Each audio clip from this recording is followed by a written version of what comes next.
हाँ जी, कल हमने ह्यूमन डेवलपमेंट पढ़ा। ठीक है, ह्यूमन डेवलपमेंट के 4 पिलर्स थे। 4 पिलर्स के बारे में पढ़ा हमने।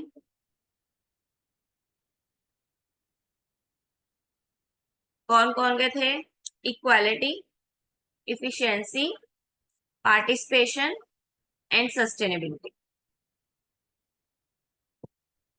चारों क्लियर है आपके माइंड में?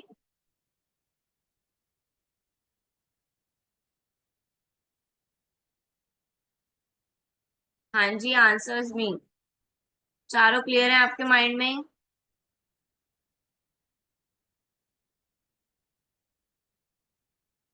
देन हमने ह्यूमन डेवलपमेंट इंडेक्स पढ़ा। यानी कि ह्यूमन डेवलपमेंट जो है, ह्यूमन की जो डेवलपमेंट, जो ग्रोथ है, जो विकास है, वो किन कौन से किस किस पे बेस्ड है। ठीक है, फिर हमने वो पढ़ा कि स्टार्टिंग फेज जो होता है इंसान का, ठीक है, ये कि सबसे पहले तो ह्यूमन की लाइफ कितनी होगी उस पर डिपेंड करता है। देन ह्यूमन का एजुकेशन कहाँ से और कैसे होगा, कितनी देर का होगा, वो डिपेंड करता है। देन उसका स्टैंडर्ड ऑफ लिविंग, यानी कि कैसे इन्वायरमेंट में, किस जगह पे वो रहता है और पला बड़ा है वो।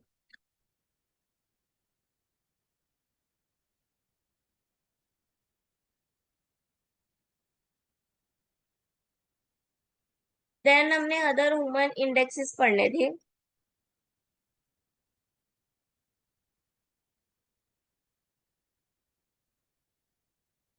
Is my screen visible to all? Yes ma'am. Okay. Then other human development indicators पढ़ने थे। क्या हो रहे हैं? On over the year the HDR, human research, human development and research concept analyzes one specific aspect of human and development critically and develop more elements measures of well-being. Many indicators introduced in the HDR, some have become annual feature while others have been discouraged on want of data and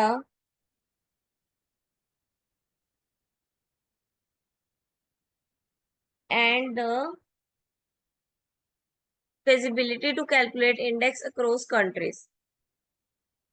Among the indicators have been gained popularity and widespread acceptance, despite a significant share of critical and debates for the HDI and the Gender Relative Development Index, the Gender Em- Empowerment Measures, and Human Poverty Index।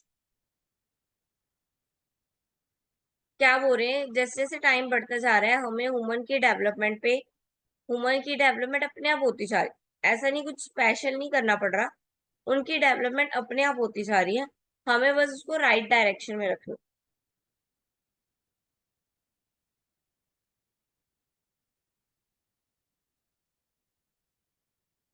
हमें क्या दिए हुए हैं? नीचे derivatives दिए हुए हैं कुछ। द प्रोबेबिलिटी एट बर्थ और not service at age 40, the adult illiteracy rate. अब यानी कि डिफरेंस कर्व के ऑपोजिट, जो डिफरेंस कर्व में नहीं है, ठीक है, वो चीजें। ठीक है। Overall economic position, public and private, reflect the child education. ठीक है। probability of birth not surviving 60, adult literacy skill people below the age of poverty line, the long term unemployment rates। ये क्या आ रहा है? इनकी वजह से डेवलपमेंट नहीं हो पा रही है। ठीक है, पॉवर्टी है इंडिया में, लिटरेसी है, अच्छे से पढ़नी, लैक ऑफ लिटरेसी है, यानी कि लोग पढ़ते नहीं है, बच्चे पढ़ते नहीं है। ठीक है, सर्वाइव करना मुश्किल हो रहा है, अमाउंट्स बढ़ रही हैं चीजों की।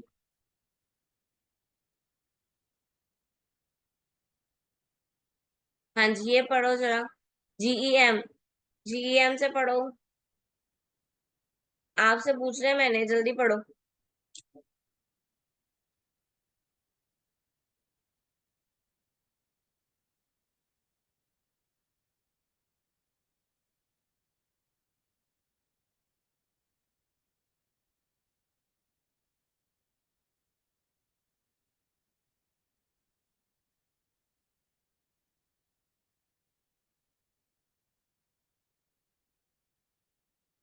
हाँ जी, पढ़ा।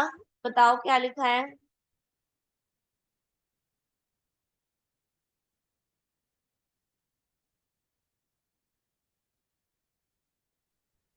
मैम इसमें लिखा है कि किसी किसी चीज में जो है वो इनइक्वालिटी है, जैसे कि वुमेन्स जो है वो पार्टिसिपेट नहीं करती हैं इकोनॉमिक और पॉलिटिकल लाइफ में या किसी डिसीजन मेकिंग में। हाँ जी, हमने ये तो बोल दिया कि ह्यूमन इंडेक्स जो है वो ये बेस करते हैं इन चीजों पे। लेकिन ह्यूमन इंडेक्स को क्या हम फॉलो कर पा रहे हैं? क्या ह्यूमन इंडेक्स उस अकॉर्डिंग चल रहा है जिस अकॉर्डिंग चलना चाहिए? नहीं, क्योंकि एजुकेटेड ही नहीं है लोग। हमने बोला ह्यूमन डेवलपमेंट एजुकेशन पे चलेगा। ठीक है, लोग स्कूलिंग करेंगे, लेकिन यहाँ पे ह्यूमन एजुकेशन हो ही नहीं रही है। ठीक है। देन हमने पढ़ा था एज। एज हमने 80 रखी थी मैक्सिमम। लेकिन लोगों की डेथ जो है अनसर्टेन है। डेथ वैसे भी अनसर्टेन है, किसी को भी कभी भी आ सकती है। तो इस वजह से भी हम क्या है, फॉलो नहीं कर पा रहे। ट्रेंड इन सोशल सेक्टर, ये तो आपको पता ही है, सोशल सेक्टर में ट्रेंड चल गया है। ठीक है, एक्सपेंडिचर्स ज्यादा लग रहे हैं।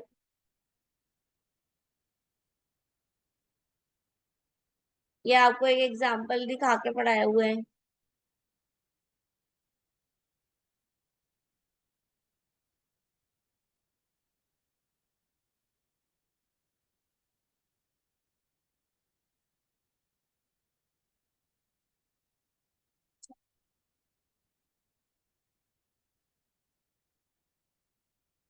सोशल सेक्टर एक्सपेंडिचर, ये इन्होंने रेट्स बता दिया आपको।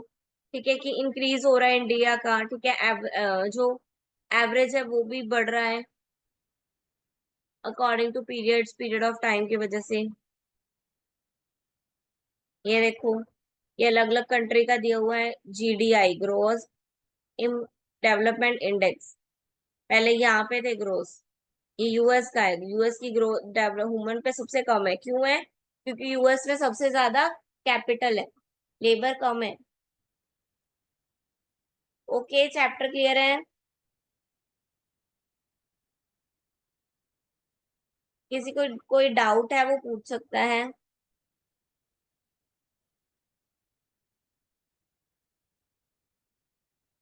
किसी को अगर डाउट है तो वो पूछ सकता है।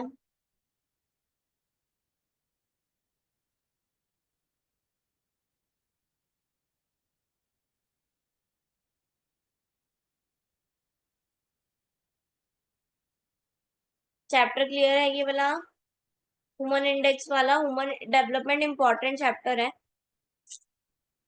कोई छोड़ के नहीं जाएगा इसको। Okay ma'am. Then structure of Indian economy. अब इंडियन इकोनॉमी के बारे में बात करेंगे, यानी कि इंडिया का अर्थव्यवस्था किस हिसाब से चलती है। तो फर्स्ट आ गया agriculture sector.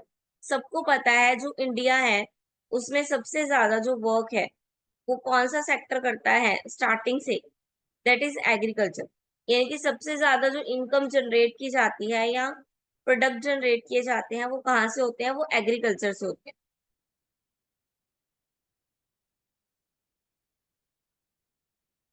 If the food, basic need है क्योंकि ह्यूमन बीइंग की फूड। ठीक है, तो food grain such as rice, wheat, pulses etcetera. Commercial crop such as cotton, sugar cane. Plantation crop such as tree, coffee. Horticulture crop जैसे कि fruit, vegetable.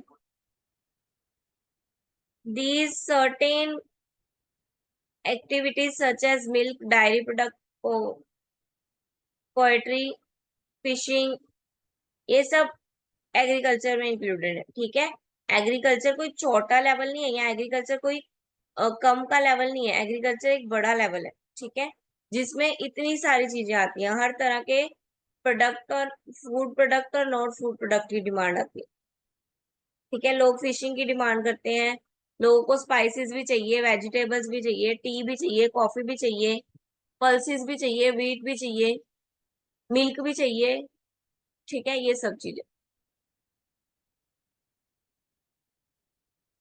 ठीक है, जो भी इंडस्ट्रीज इंडस्ट्रीज होती हैं इंडस्ट्री के लिए एग्रीकल्चर एक बहुत इंपॉर्टेंट रोल प्ले करता है, क्योंकि एग्रीकल्चर से उनको रॉ मटेरियल मिलता है। अब कोई, ठीक है, क्लोथ बनाने वाली कंपनी है, क्लोथ बनाने वाली इंडस्ट्री है, तो उसको कॉटन मिलेगी तभी क्लोथ बनाएगा, सिल्क वॉर्म से सिल्क निकाला जाएगा तभी सिल्क बनेगा। ठीक है, it means agriculture is most important.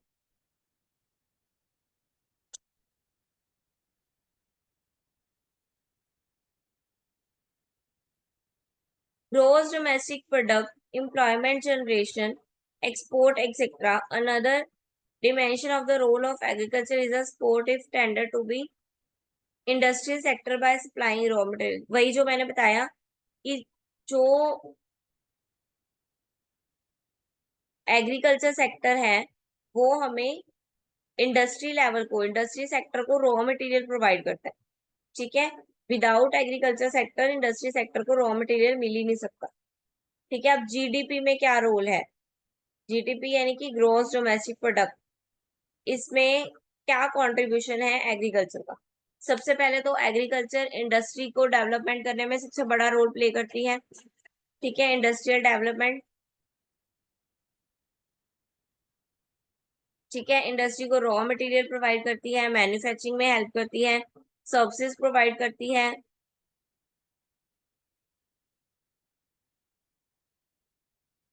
ठीक है, हम जो एग्रीकल्चर है उसकी जो खाद होती है, मेन तो उसका ध्यान रखना होता है। ठीक है, वो क्या है, वो प्योर होनी चाहिए, तभी हमारे जो प्रोडक्ट है वो अच्छे से क्रॉप कर पाएंगे। Then contribution to employment, agriculture का एम्प्लॉयमेंट में क्या रोल है? देखो, एग्रीकल्चर आया, एग्रीकल्चर में बहुत सारे लोग इन्वॉल्व होते हैं। एग्रीकल्चर ने किसको बढ़ावा दिया? इंडस्ट्री को बढ़ावा दिया। अब इंडस्ट्री खुलेगी तो इंडस्ट्रीज में वर्कर्स तो चाहिए, तो एग्रीकल्चर के थ्रू नया कंसेप्ट आया, दैट इज इंडस्ट्री। और इंडस्ट्री में क्या चाहिए? हमें वर्कर चाहिए। तो हम वो वर्कर कहाँ से लेंगे? वो एग्रीकल्चर से ही ले लेंगे। क्यों? हमें फायदा क्या होगा? हम अपना भी प्लांट कभी भी सेटअप करके उसमें प्रोडक्ट उगा सकते हैं, अगर हमारे पास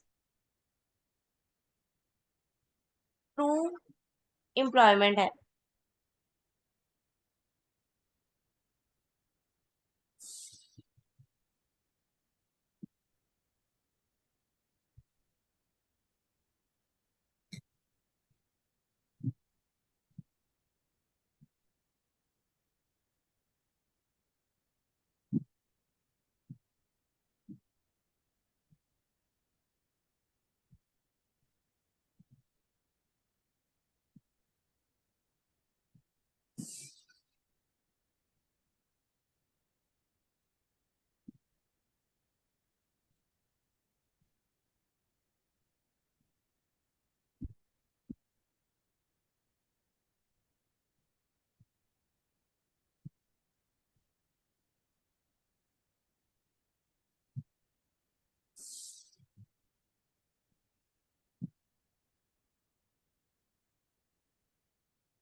हाँ जी, then contribute to export,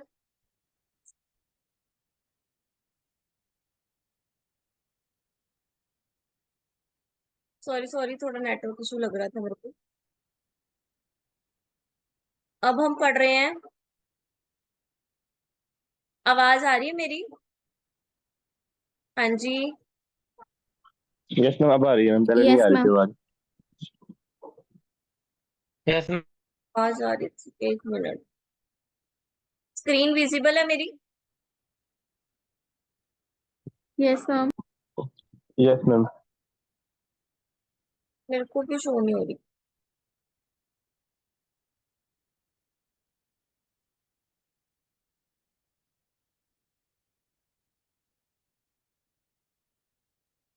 okay, हम जीडीपी देख रहे थे। अब जीडीपी पे कंट्रीब्यूशन देख रहे थे एग्रीकल्चर का, कि एग्रीकल्चर जीडीपी पे कैसे कंट्रीब्यूट करती है। जीडीपी में कैसे करती है, क्योंकि लार्ज शेयर ऑफ इंडिया है, ये इंडिया में लार्ज क्या है, फार्मर्स है, तो शेयर्स ऑफ जीडीपी का भी लार्ज अमाउंट किसमें होएगा, एग्रीकल्चर में ही होगा। और नेक्स्ट ये हमारी इंडस्ट्री को बढ़ावा देती है, ठीक है, इंडस्ट्री में हेल्प करती है, इसलिए इंडस्ट्री सेक्टर का भी जीडीपी एग्रीकल्चर की वजह से ही बढ़ता है। देन हमने एम्प्लॉयमेंट पढ़ा। एम्प्लॉयमेंट में क्या पढ़ा हमने, कि नंबर ऑफ वर्कर्स एग्रीकल्चर में वर्क कर रहे हैं, देन इंडस्ट्री के लिए भी, इंडस्ट्री अगर एग्रीकल्चर से रिलेटेड है, ठीक है, तो एग्रीकल्चर उसको रॉ मटेरियल दे रही है, साथ ही साथ उसको एम्प्लॉयमेंट एम्प्लॉयज भी प्रोवाइड कर रही है, ठीक है, जिससे एग्रीकल्चर एम्प्लॉयमेंट बढ़ती है। देन एक्सपोर्ट, अगर हमारे गुड्स इतने अच्छे हैं, हमारी सर्विसेज इतनी अच्छी हैं, ठीक है, अगर हमारे जो एग्रीकल्चर के प्रोडक्ट्स हैं वो लार्ज अमाउंट में ज्यादा क्वांटिटी में बन रहे हैं, तो वो भी क्या होंगे, वो बाहर भी एक्सपोर्ट हो सकते हैं। Then contribute to other sectors, other sector हमने पहले ही बात कर ली, जैसे कि इंडस्ट्रीज, ठीक है, उनको रॉ मटेरियल प्रोवाइड करना, ठीक है, एक्सपोर्ट करवाना हमारे सामान को। Then share of agriculture in Indian economy, share in GDP, ये कुछ इकोनॉमिक टर्म्स में दिया हुआ है, ठीक है, क्या बोला हुआ है, the first quarter of the 20th century the share of agriculture GDP was two-third, that at the time of independence the share were one half, and 2021 में ये डिक्लाइन होकर कितना चला गया, 20% चला गया, यानी कि एग्रीकल्चर जीडीपी में कितना परसेंट शेयर दे रही है अपना, 20%।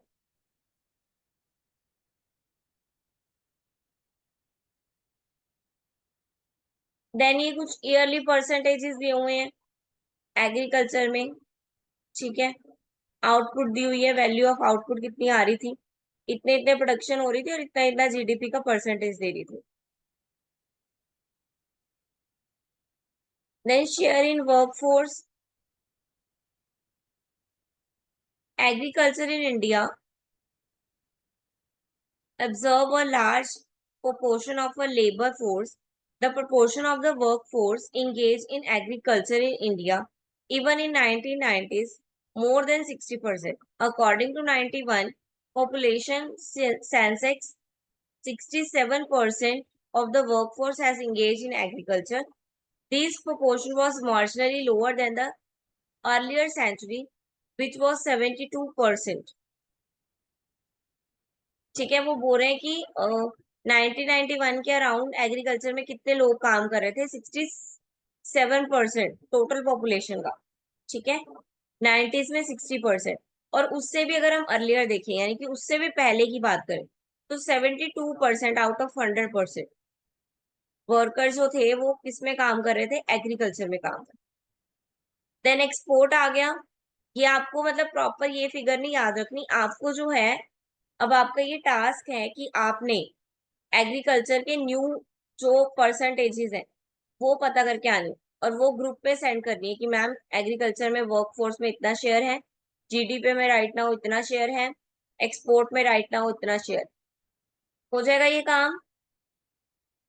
ये मेरे लिए नहीं, ये आपके लिए बेनिफिशियल है, जब आप एग्जाम में लिखोगे और जब आप करंट डाटा लिखते हो तो उस पे उसका एग्जामिनर पे ज्यादा अच्छा असर पड़ता है रदर देन की प्रीवियस डाटा। Okay ma'am. ठीक है, बात तो छोटी सी है, आपने सिर्फ इतना लिखना है share of export, share of agriculture in export 2022, 2023, 2024, वो अपने आप सारा डाटा दे देगा आपको। लिख लोगे इतना? यस हाँ मैम। जी, ग्रुप में आना चाहिए, ये ना हो मुझे दोबारा दोबारा बोलना पड़े।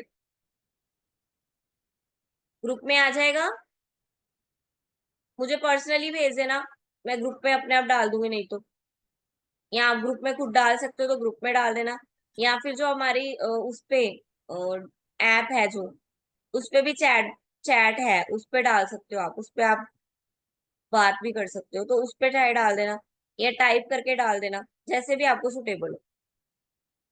ठीक है, अब यहाँ पे share in okay ma'am. Export दिखा दिया। ठीक है, ये ईयर्स दिखा दिए, 2001 में 13% था। ठीक है, हमें ये रिसेंट डाटा चाहिए लेकिन अब इसमें, ठीक है, 15-16 में डिक्लाइन होके 18% रह गया एक्सपोर्ट का। ठीक है, तो ये आपने डाटा निकालना है, न्यू डाटा, एटलीस्ट 2020 से ले 2020 से लेके 2024 होना चाहिए, कुछ ना कुछ होना चाहिए। ये सारा एक्सपोर्ट का डाटा है, ठीक है, अलग अलग चीजों का, ये सारे एग्रीकल्चर प्रोडक्ट्स हैं, क्योंकि ये सारे उगाए बनाए जाते हैं। देन सेकंड हमने पढ़ रहे हैं ना, सेक्टर्स पढ़ रहे हैं, तो सेकंड सेक्टर कौन सा आता है हमारा? फर्स्ट सेक्टर आता है एग्रीकल्चर, सेकंड सेक्टर आता है इंडस्ट्री। देखो इनको हम, फर्स्ट सेक्टर जो है हमारा एग्रीकल्चर, उसको हम प्राइमरी सेक्टर भी बोलते हैं, ठीक है, और इंडस्ट्री सेक्टर को हम सेकेंडरी सेक्टर भी बोलते हैं। ठीक है, राइट नाउ इंडस्ट्रियल सेक्टर जो है वो बहुत ज्यादा ग्रोथ कर रहा है। ठीक है, एग्रीकल्चर से भी ज्यादा ग्रोथ इंडस्ट्री सेक्टर में है,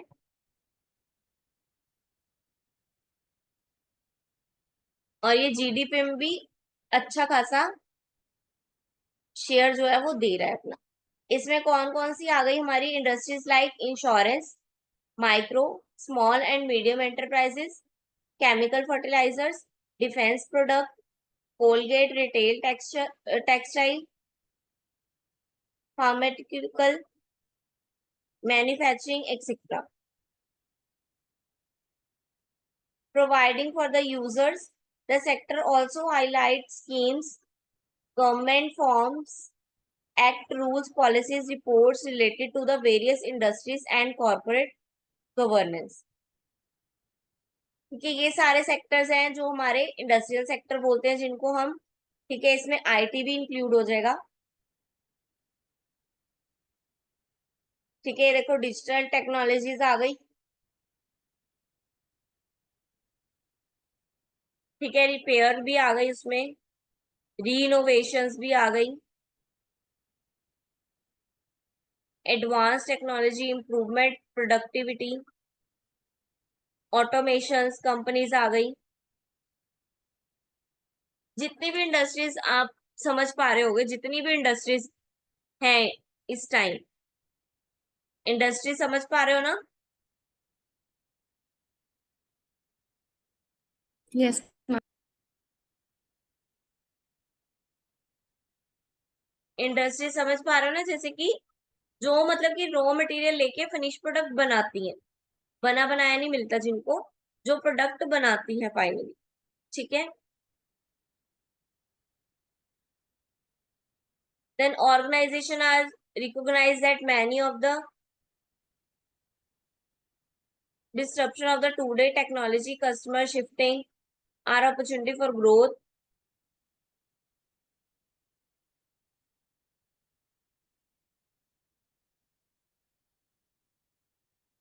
हाँ जी, ये डिफरेंट डिफरेंट एरियाज आ गए जिसमें न्यू न्यू टूल्स यूज किए जाते हैं। ठीक है, with the government of India having production link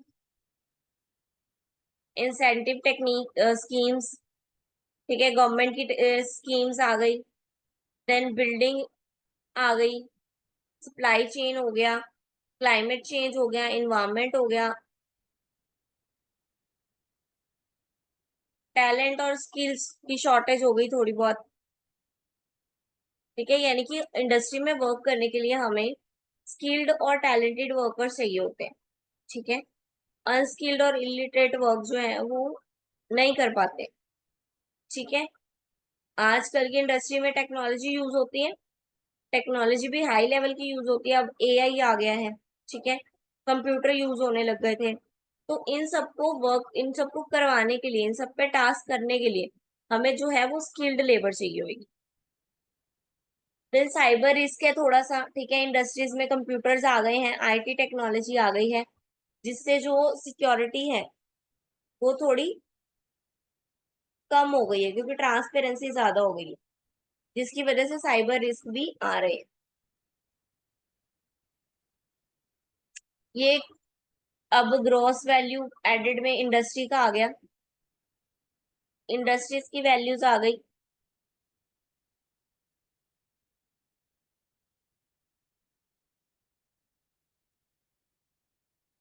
ये सब नहीं आपको याद करना, आपको बस इसके शेयर्स याद करने कि क्या शेयर्स चल रहे हैं, इंडिया में कितने परसेंट जो है एग्रीकल्चर का काम चल रहा है, कितने परसेंट शेयर जो है वो एग्रीकल्चर के हैं एक्सपोर्ट में। शेयर का मतलब समझ रहे हो, यानी कि कितना कंट्रीब्यूट कर रहा है एग्रीकल्चर सेक्टर, कितना कंट्रीब्यूट कर रहा है, इंडस्ट्रियल सेक्टर कितना कंट्रीब्यूट कर रहा है, उसको बोलेंगे।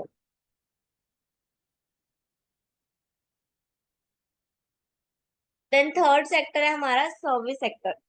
सर्विस सेक्टर कौन सा होता है, जिसको हम टेरिtoriयल सेक्टर भी बोलते हैं, यानी कि जो सर्विसेज प्रोवाइड करते हैं, जैसे रेस्टोरेंट्स, एजुकेशन, बैंकिंग, ये सब क्या है, ये सब सर्विस सेक्टर्स है, ठीक है। इंश्योरेंस, ये सब क्या दे रहे हैं आपको, ये सब सर्विसेज प्रोवाइड कर रहे हैं।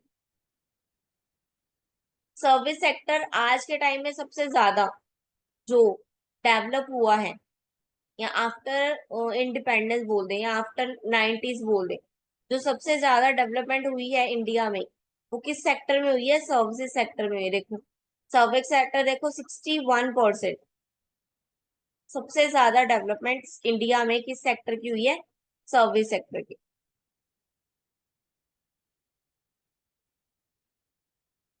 ठीक है। सर्विस सेक्टर समझ पा रहे हो, ठीक है।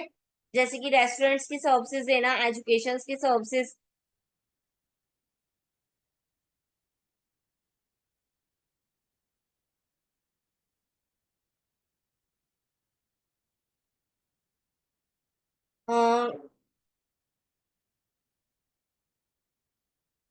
ये emerging एनर्जी आ गई।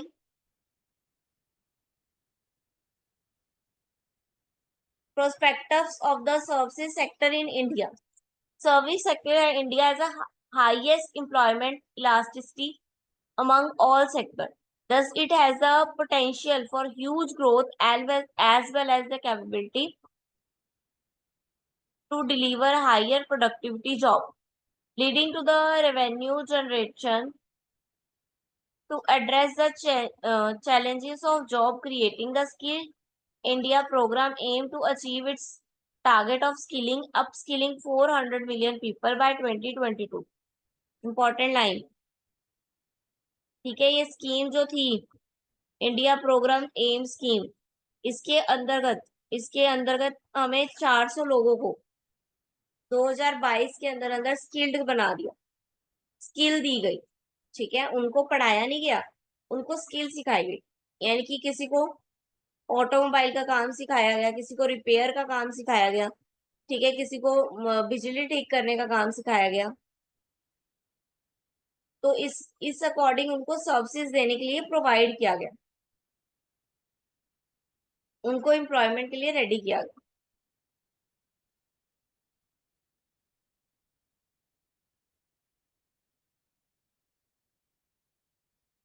क्लियर है बेटा, इतना समझ में आया। प्राइमरी सेक्टर एग्रीकल्चर सेक्टर को बोलते हैं, सेकेंडरी सेक्टर इंडस्ट्रियल सेक्टर को बोलते हैं, और टेरिtoriयल सेक्टर सर्विसेज सेक्टर को बोलते हैं, ठीक है। जैसे कि ये जो जोमेटो वाले भी कर रहे हैं, Zomato Swiggy, that is also service, that is also service sector, ठीक है। ब्लिंकिट हो गया, ये जो ऑनलाइन एप्स हैं, आप एग्जांपल्स में लिख भी सकते हो। तो ये सब क्या है हमारे, ये सारे हमारे सर्विस सेक्टर है, ये सब कुछ प्रोवाइड नहीं करते हमें, ये सर्विस प्रोवाइड करते हैं। सर्विसेज भी बहुत तरह की होती है, फिजिकल फॉर्म में भी होती है और मतलब टेंजिबल भी होती है और इनटेंजिबल भी होती है। मोस्टली इनटेंजिबल को ही हम सर्विसेज बोलते हैं, ठीक है। Intangible is services and sometimes services with physical visibility, है सर्विस लेकिन फिजिकल विजिबिलिटी के साथ। जैसे कि पहले इंटेंजिबल के एग्जांपल देख लो, for example education, banking services, ठीक है।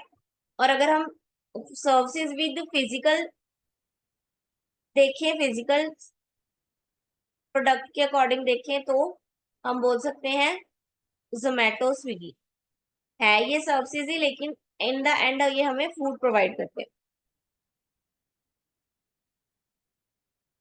ठीक है। क्लियर है बेटा यहाँ तक चैप्टर? तीनों सेक्टर्स आपको क्लियर है? हाँ जी। Yes ma'am.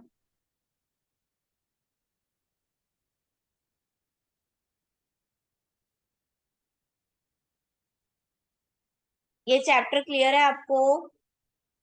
यहाँ तक जितना पढ़ा है वो क्लियर है?